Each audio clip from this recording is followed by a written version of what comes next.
यहाँ पर डिस्कशन चल रही है भागवतम के छठे स्कंद के पहले अध्याय पे, जिसमें अजामिल का प्रसंग आया है। और ये जो अध्याय है बिल्कुल हीरो की खान है बेसिकली। और इसकी शुरुआत जो है, इसकी शुरुआत सीधे परीक्षित महाराज की चिंता से शुरू होती है। जैसे ही शुकदेव गोस्वामी ने 5वें स्कंद के आखिरी अध्याय 26वें अध्याय में नरकों का वर्णन किया तो एकदम चिंताग्रस्त हो गए परीक्षित महाराज के कि लोग बचेंगे कैसे। आमीन, इतने भयंकर नरक है, सुनने से डर लग रहा है। जब उसमें जाके फेस करना पड़ेगा, सामना करना पड़ेगा उस परिस्थिति का, तो पता नहीं क्या हाल होएगा। तो स्वाभाविक रूप से परीक्षित महाराज ने पूछा कि लोगों को ये नरकों की यातना से बचाने का क्या उपाय है। तो ये चिंता को प्रदर्शित करता है। पर दुखा दुखी, एक वैष्णव पर दुखा दुखी होता है। तो अब शुकदेव गोस्वामी ने तुरंत जो उचित आंसर है, जो कि एकदम सटीक आंसर है, तुरंत नहीं दिया। यहाँ भी ये बात भी दिखाता है कि जो गुरु है वो शिष्य को परखता है। और ऐसा नहीं कि एक बार परखता है, गुरु शिष्य को कभी भी किसी भी समय परख सकता है। ये गुरु के पास अधिकार है। जैसे शिष्य है वो गुरु से प्रश्न पूछने का, जिज्ञासा करने का उसके पास अधिकार है। शिष्य गुरु से जिज्ञासा कर सकता है। तद्विधि प्रणिपातेन परिप्रश्नेन सेव्या, ये शिष्य का अधिकार है। गुरु का अधिकार है, वो शिष्य की कभी भी परीक्षा ले सकता है। शुकदेव गोस्वामी ने तुरंत उसका सटीक उत्तर ना देकर उन्होंने पहले पश्चाताप के बारे में बोला। उन्होंने बोला मरने से पहले जितने भी पाप किए हैं उसका पश्चाताप कर लो तो नरक जाने से बच जाओगे। शुकदेव गोस्वामी की इस बात को सुनकर परीक्षित महाराज संतुष्ट नहीं हुए। उन्होंने बोला ये तो कुंजर शौचवत, ये तो हस्ती स्नान की तरह लग रहा है। हाथी स्नान करता है, बहुत मेहनत लगाकर कई घंटे स्नान करता है, फिर बाहर निकलते रेत अपने ऊपर डाल लेता है सुखाने के लिए, फिर गंदा हो जाता है। तो पश्चाताप तो वैसे ही है, पश्चाताप करेंगे, पाप का वो जो फल है वो खत्म हो गया, फिर पाप करना शुरू कर देंगे तो बात जमी नहीं। तो फिर शुकदेव गोस्वामी ने उनको ज्ञान के बारे में बताया, तपस्या के बारे में बताया, और आखिर में शुकदेव गोस्वामी ने उनको हरि नाम की महिमा के बारे में बताया। तो ये अध्याय ये जो प्रसंग है ये बेसिकली हरि नाम की महिमा के ऊपर चल रहा है। और बताया शुकदेव गोस्वामी ने कि सकृत एक बार अगर भगवान का नाम ले लिया, अगर एक बार हरे कृष्णा बोल दिया, एक बार नारायण बोल दिया, एक बार राम बोल दिया, तो बस आपके जितने पाप हैं सब कट जाएंगे, बात खत्म हो जाएगी।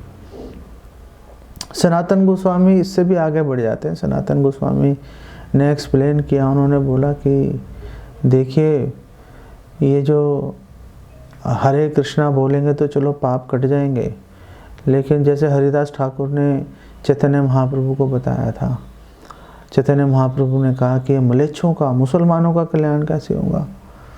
तो हरिदास ठाकुर ने बोला ये लोग हराम बोलेंगे तो हराम के अंदर राम है, तो भगवान इसको भी स्वीकार कर लेंगे और उसका कल्याण कर देंगे।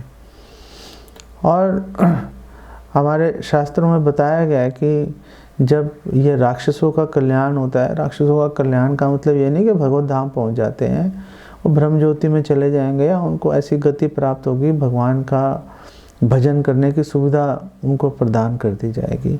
ये है भगवत धाम तो तभी जाएंगे जब शुद्ध कृष्ण प्रेम प्राप्त कर लेंगे। उससे पहले भगवत धाम जाने का कोई चांस, कोई अपॉर्चुनिटी, कोई अवसर प्राप्त नहीं रहता।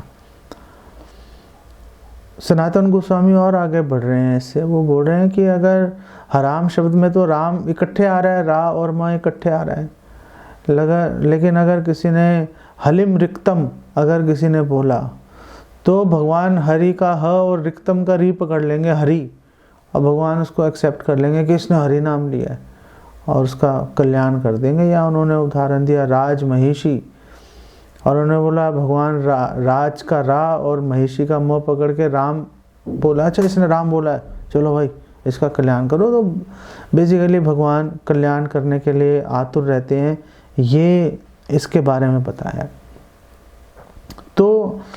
जब परीक्षित महाराज ये प्रश्न पूछ रहे थे, इससे एक बात ये भी समझ में आती है कि हमें ऐसे धर्म और ऐसे गुरु को कभी स्वीकार नहीं करना चाहिए जो प्रश्न पूछने से हमें डिस्करेज करे, हतोत्साहित करे, बोले कि नहीं प्रश्न मत पूछो, प्रश्न पूछने का कोई मतलब नहीं है, जो बताया है बस उसी को स्वीकार करो यथासंभव, और इसके ऊपर ज़्यादा दिमाग लगाने की ज़रूरत नहीं है। ऐसी जगह पर वहाँ से निकल के किसी प्रमाणिक जगह पे जाएंगे जहाँ पे कि आप बार बार प्रश्न पूछ लेंगे, तो फिर कल्याण की संभावना बनेगी आपकी। और ऐसी सुविधा आपको केवल 4 प्रमाणिक संप्रदायों में मिलेगी जो भगवान ने स्वयं स्थापित किए, और जो इस्कॉन है वो भी इन 4 प्रमाणिक संप्रदाय में से एक है, जो कि ब्रह्मा जी के द्वारा इसको जो है आगे चलाया गया। ब्रह्मा जी इसके बेसिकली आचार्य हैं पहले।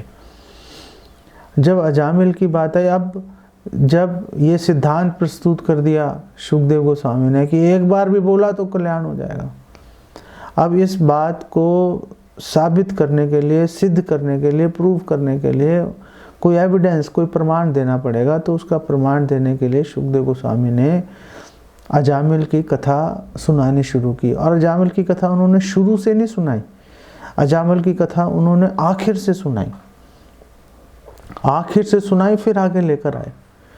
तो उससे क्या है, सस्पेंस क्रिएट हो गया, ये क्या हो रहा है। तो शुरुआत ही उन्होंने वहाँ से की कि जहाँ पर जो अजामिल नाम का व्यक्ति है, एक वैश्या के साथ रह रहा है और 88 साल की उम्र हो गई, 10 बच्चे पैदा हो गए। वो किसके हैं बच्चे, भगवान जाने। वो बच्चे वैश्या के तो हैं, ये तो क्लियर है, लेकिन वो अजामिल के हैं कि नहीं है, ये क्लैरिटी नहीं है। तो भागवतम में बोला गया है कि ये वैश्या के पुत्र थे, वहाँ ये नहीं बोला गया कि ये अजामिल के पुत्र थे, क्योंकि वैश्या किससे संग कर रही है, कब संग कर रही है, किसका संतान अपने गर्भ में लेकर चल रही है, उसके बारे में निश्चित रूप से कुछ कहा नहीं जा सकता। और आगे जाकर भी जो है यही बात की गई है कि अजामिल ने वैश्या के जो संतानें हैं उनका भरण पोषण किया।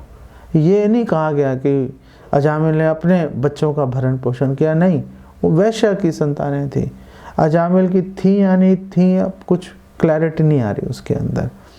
कितनी सूक्ष्मता से हमारे जो शास्त्र हैं हर बात के ऊपर विचार करके बात को आगे रखते हैं। तो अब 88 वर्ष की उम्र हो गई अजामिल की, तो मृत्यु का समय पास आया और उसका सबसे छोटा बच्चा जो 10वां बच्चा था, नारायण उसका नाम रखा हुआ था, वो पास खेल रहा था। तो जब 3 यमदूत आए, बहुत ही भयानक दिखने वाले, और उन्होंने यमपाश से उसकी अजामिल की आत्मा को खींचना शुरू किया, तो उसने बहुत ही कातर स्वर में बुलाया, नारायण बचाओ। और जैसे ही नारायण बोला और नारायण बचाओ, वैसे ही 4 विष्णुदूत आ गए।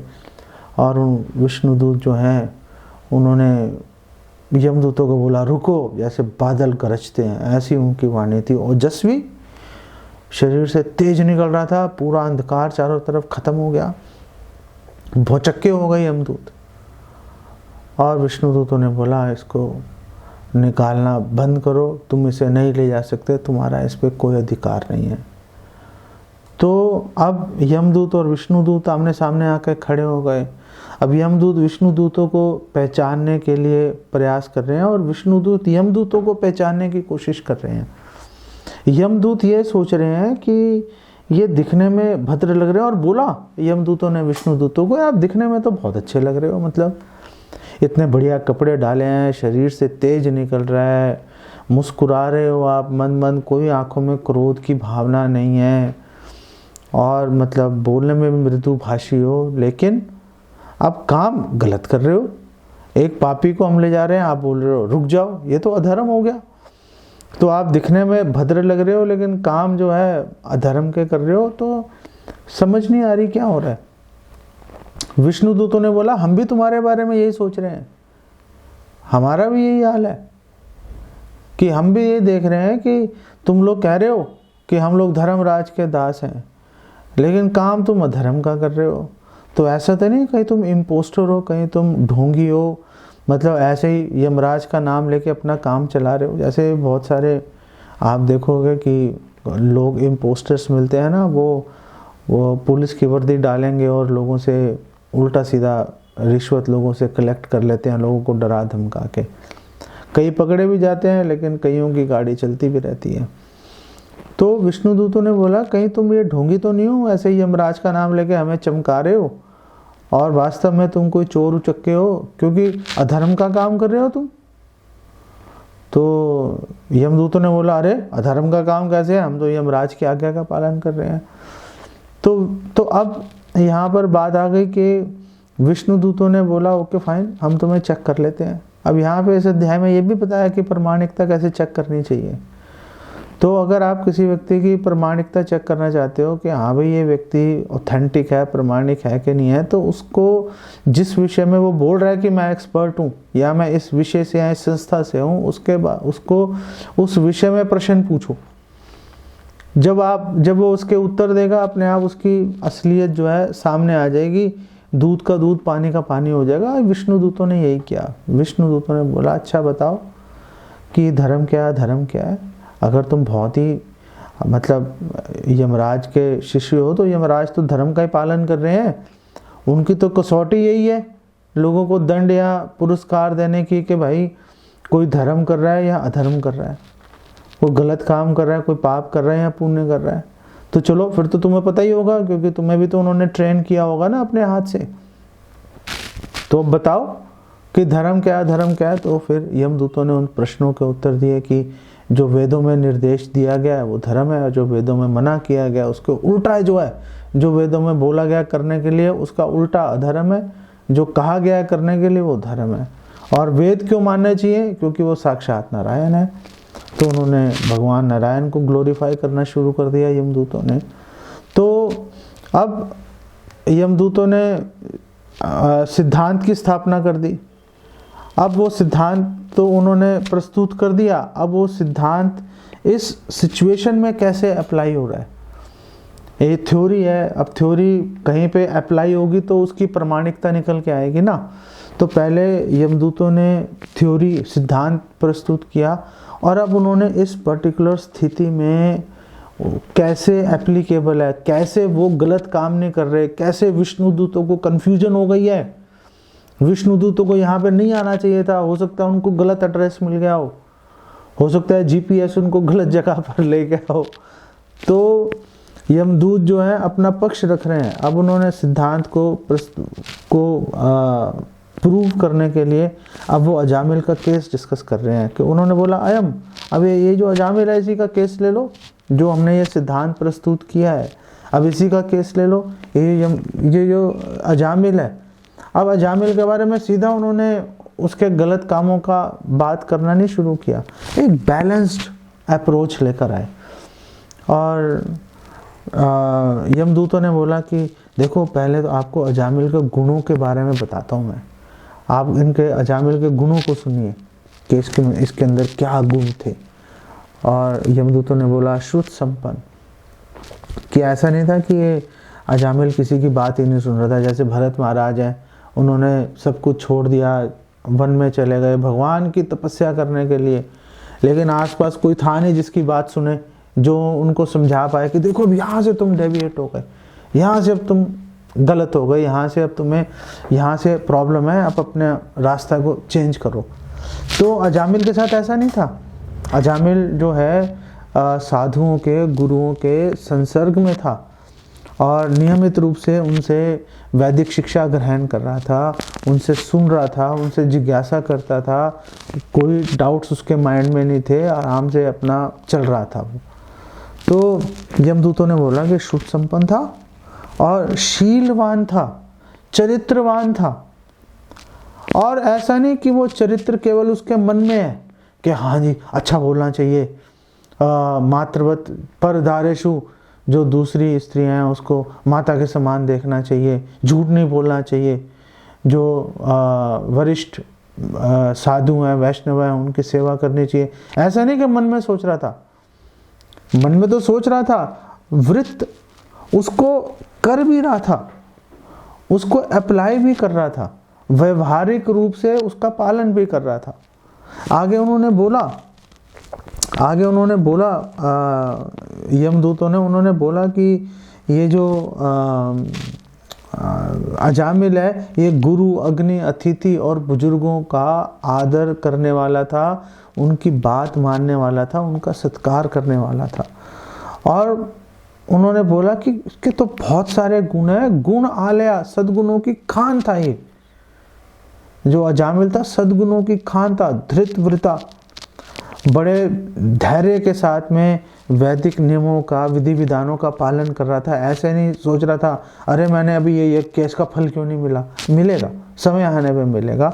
धैर्य से प्रतीक्षारत था कि मैं जो कर रहा हूँ मुझे आगे जाके उसका फल मिलेगा। बोलने में विनम्र था, मृदु भाषी था, दांत, अपने मन और इंद्रियों पे पूरा कंट्रोल था उसको। उसका मन इधर उधर नहीं भाग रहा था, ये इंद्रियां संयमित थी, कोई उल्टा सीधा काम नहीं कर रहा था, कोई अनाचार नहीं कर रहा था, कोई उच्छृंखल व्यवहार नहीं कर रहा था, बहुत ही सम्मान के साथ रह रहा था। मंत्रविद और वैदिक मंत्रों को जानने वाला था, कैसे उच्चारण किया जाता है जानता था और रोज उच्चारण कर ही रहा था यज्ञ इत्यादि के अंदर। सत्यवाक, सच बोलने वाला था, कभी मिथ्या झूठ कभी नहीं उसने बोला। मितवाक, ग्राम्य कथा नहीं करता था, और वहाँ क्या चल रहा है और यहाँ क्या चल रहा है और वो क्या कर रहा है और उसने क्या बोला, कोई ग्राम्य कथा नहीं कर रहा था। पूरा ध्यान उसका आध्यात्मिकता पर, वैदिक संस्कृति पर, वैदिक ज्ञान पर, यज्ञों पर पूरा ध्यान उसका केंद्रित था। उसके अलावा और कोई बात नहीं करता था। अनसूया, किसी से ईर्ष्या नहीं कर रहा था। वो देखो वो आगे बढ़ गया, हम पीछे रह गए, वो उसने ऐसा कर दिया, हम तो नहीं कर पाए। कोई ईर्ष्या नहीं थी उसके मन में। हमेशा जो है दूसरे लोग, दूसरों साधुओं को, दूसरे ब्राह्मणों को आगे बढ़ता देख के खुश होता था अपने मन के अंदर। मतलब क्या उसके अंदर गुण थे, कहने का मतलब एकदम परफेक्ट ब्राह्मण था वो, एकदम परफेक्ट ब्राह्मण था। और ऐसे मतलब ऐसे गुण थे, आप सोचो कि हम अपने आप की अगर अपनी तुलना करें अजामिल के साथ, ऐसे गुण हमारे में आ जाएं तो मतलब कमाल ही हो जाएगा। और बात यह है कि अगर ये सारे गुण हमारे में आए तो पता है सबसे पहली चीज़ क्या गायब हो गई हमारे बीच में से। ये सारे गुण आ गए, शुचि, मितवाक और गुरु का आदर देना, फलाना ढिमकाना, श्रुत संपन्न वगैरह, ये सारी चीज़ें आ गई हमारे में। सबसे पहली चीज़ गायब हो गई विनम्रता। विनम्रता, दीनता सबसे पहले गायब होगी, क्योंकि अब तो हम गुणों की खान बन गए भाई। अब तो हमारे अंदर गुण ही गुण है। अब तो मतलब जहाँ जाएंगे चारों तरफ लोग बोलेंगे ओ देखो कितना सद्गुणी व्यक्ति है। तो सबसे पहले वही गायब होगी। जैसे चैतन्य महाप्रभु जब श्रीवास आंगन में कीर्तन नृत्य कर रहे थे तो वहाँ पे एक ब्राह्मण आया और वो महाप्रभु का नृत्य देखना चाहता था, उनका कीर्तन देखना चाहता था। क्या योग्यता है तुम्हारी? महाप्रभु ने पूछा, भाई तू आ गया यहाँ पे मुंह उठा के, तू बता तेरे में भाई क्या योग्यता है, क्यों आया तू? कुछ तो सोचा होगा ना तूने कि हाँ जी मेरे पास यही योग्यता है, इसके बल पे जाता हूँ मैं। तो उसने बोला मैं दुग्ध जीवी ब्राह्मण हूँ, मैंने आज तक पैदा होने से लेके आज तक मैंने दूध ही दूध पिया, मैंने दूध के अलावा और कुछ नहीं खाया, बहुत तपस्या की है। महाप्रभु ने बोला श्रीवास ठाकुर को, भगाओ इसको यहाँ से, ये कहाँ से दूध पीने वाला ब्राह्मण यहाँ पे आ गया, भाग जा यहाँ से। और तू क्या सोचता है कि ये जो दूध पीने से तू भगवान के दर्शन कर लेगा? ऐसा थोड़े ना होता है, भगाओ इसको यहाँ से। तो उसके अंदर एक ही गुण था, दूध पीने वाला ब्राह्मण हूँ मैं, उसी का गर्व हो गया उसको कि मैं तो दूध पीने वाला ब्राह्मण हूँ। जहाँ जाता हूँ चारों तरफ लोग बोलते हैं ये देखो ये बड़ा कमाल का आदमी है, इसने आज तक जीवन में सिर्फ दूध ही पिया है गाय का। अरे भाई कोई भी गुण आएगा उससे साथ में जुड़कर जो है मतलब अहंकार भी आ जाता है। इसलिए बहुत ही जो भक्त हैं उनको बहुत ही सावधान रहने की आवश्यकता है बेसिकली। चलो अब ये जो अजामिल के गुणों का वर्णन किया, इससे तीन बातें और भी निकल के आ रही हैं। जब यमदूतों ने अजामिल का गुणों का वर्णन किया तो इससे पहली बात तो ये समझ में आ रही है कि जो यमराज और यमदूत है निरपेक्ष चलते हैं, कोई बायस, कोई भेदभाव नहीं करते। कोई भी जीव होगा पूरा एनालाइज करेंगे कि इसमें क्या अच्छाई है, इसमें क्या बुराई है। वो ये नहीं सोचते कि भाई इसको तो पीट के रहेंगे, इसकी पिटाई करना हमारे जीवन का लक्ष्य है, नहीं, ऐसा उनके दिमाग में विचार नहीं आता। वो अगर बुराइयों को भी देखते हैं, उसके पापों को देखते हैं, तो उसके सद्गुणों को भी देखते हैं। उसने जो अच्छे काम किए हैं, पुण्य कर्म किए हैं, उसका भी पूरा ध्यान रखा जाता है। ऐसा नहीं है कि अरे सद्गुण है तो क्या हो गया, सब में है, हटाओ इसको, इसने ये पाप किया था, ये इसी को ध्यान में रख के इसकी पिटाई करो, नहीं। जो यमदूत हैं, यमराज जी हैं, सारी जब भी किसी जीव का वो आंकलन करेंगे, इसको सजा देनी है या इसको पुरस्कार देना है, स्वर्ग आदि लोगों में भेजना है, क्या करना है, तो वो पूरी हर चीज़ का आंकलन करेंगे वो। दूसरी बात जो बड़ी महत्वपूर्ण है कि इतने सारे गुण हैं अजामिल के अंदर, इसके बावजूद उसका पतन हो गया, इसके बावजूद पतन हो गया। सबसे बड़ा गुण तो श्रुत संपन्न था, रोज सुन रहा था वो, फिर भी उसका पतन हो गया। तो मतलब अगर ढेर सारे गुण होंगे, गुणों की खान होगा कोई व्यक्ति, तो भी पतन हो सकता है।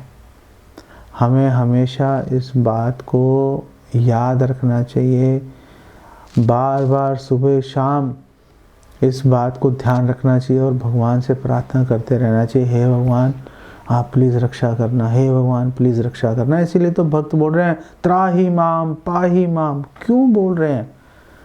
क्योंकि एक भक्त हमेशा चिंतित रहता है कि मतलब जैसे कमल की पंखड़ी पे पानी की बूंदा कभी भी गिर सकती है, ऐसे हम भी आज भगवान का नाम ले रहे हैं, लेकिन कल दिमाग खराब हो जाएगा, छूट जाएगा। भगवान का नाम छूटना कोई मुश्किल काम नहीं है। इनफैक्ट भगवान का नाम लेना मुश्किल काम है। अगर कोई भगवान का नाम ले रहा है वो हैरानी की बात है।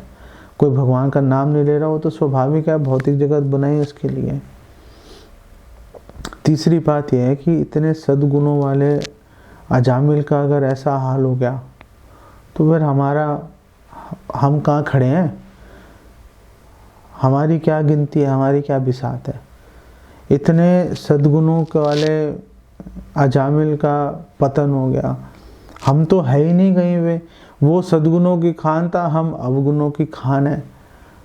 तो मतलब कभी भी हमें अपनी किसी भी उपलब्धि पर या हमने कोई बाई चांस कोई सेवा भगवान ने हमसे ले ली हो तो हमें कभी भी उसके ऊपर हमें गर्व नहीं होना चाहिए, कभी हमें उसके ऊपर गर्व नहीं होना चाहिए। अब जो यमदूत है उन्होंने अजामिल के गुणों का वर्णन किया, अब उन्होंने उस घटना का, उस समय का वर्णन किया जब अजामिल के जीवन में तूफान आ गया, अजामिल का जीवन अस्त व्यस्त हो गया। अब यमदूतों ने बताया कि किस प्रकार एक बार जो अजामिल है अपने पिता के कहने पर जो है वन में गया और वहाँ से फूल फल कुशा घास लकड़ियाँ इत्यादि वहाँ से हवन इत्यादि के लिए लेने गया था।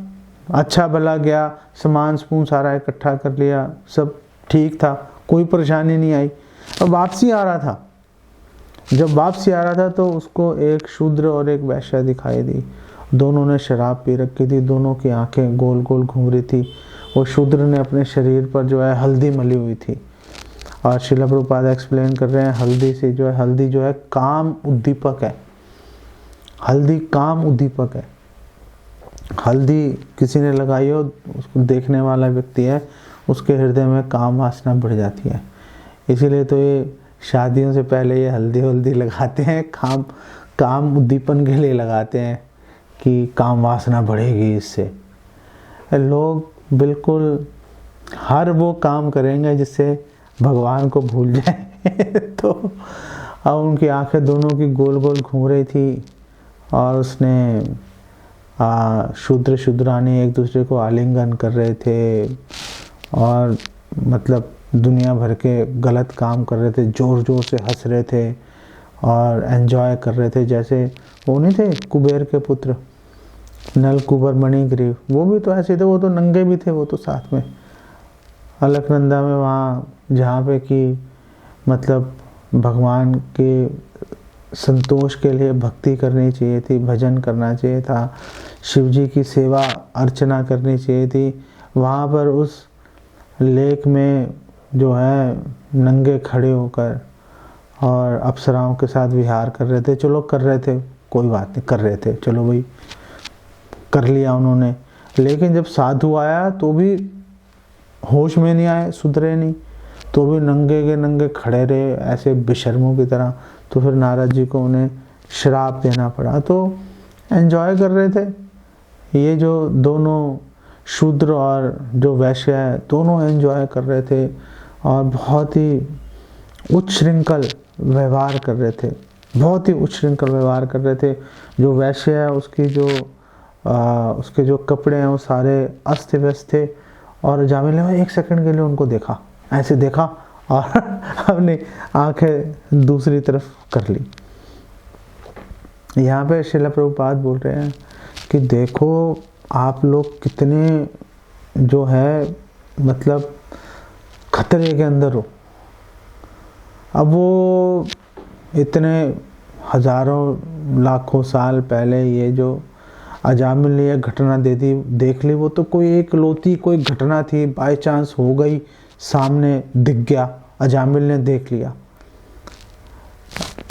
आम तौर पे ऐसी दृश्य देखना ऑलमोस्ट इम्पॉसिबल था, नहीं देख सकते थे, होता ही नहीं था। लेकिन आज की डेट में तो आप जगह जगह मतलब देख सकते हो ऐसा दृश्य, विशेष रूप से पाश्चात्य देशों में। वहाँ तो लोग घूमी नंगे रहे हैं और बिल्कुल उच्छृंखल व्यवहार कर रहे हैं। लेकिन मेरी कई अंग्रेज़ों से बात हुई, वो बोल रहे हैं भाई जो इंडिया के जो लोग हैं ना, वो तो हमारे से अब एडवांस्ड हो गए हम तो फिर शर्म कर लेते हैं, उन्होंने तो बिल्कुल हत्थे से उखड़े हुए हैं। वो तो उनको तो पता नहीं क्या ऐसी आज़ादी मिली है उनको कि बिल्कुल पागल हो गए हैं वो। हम तो फिर शर्म कर लेते हैं, ये तो कोई शर्म नहीं करते और बहुत ही अरे उन जो नया मुल्ला प्याज ज़्यादा खाता है। हाँ तो मतलब एक अंग्रेज़ ने, अमेरिकन ने मुझे ये बात बोली थी। उसने लड़की थी वो, उसको मैं वहाँ भी ले गया था ईस्ट ऑफ कैलाश टेम्पल में। तो वहाँ पे सड़क पे गायें घूम रही थी, तो कह रही हो काओ काओ, वहाँ पे ऐसे सड़कों पे नहीं घूमती ना गायें, तो उसने कहा ओ देखो काओ काओ। तो फिर वो मैंने कहा हाथ लगा ले गाय को, हाथ लगा के देख ले, आज तक तूने कभी जिंदा गाय को हाथ नहीं लगाया होगा, मरी तो तूने बहुत खाई होंगी जिंदा को हाथ नहीं लगाया होगा, कभी लगा ले भाई तू हाथ। तो उसने कहा हाँ हम टच करना चाहते हैं गाय को।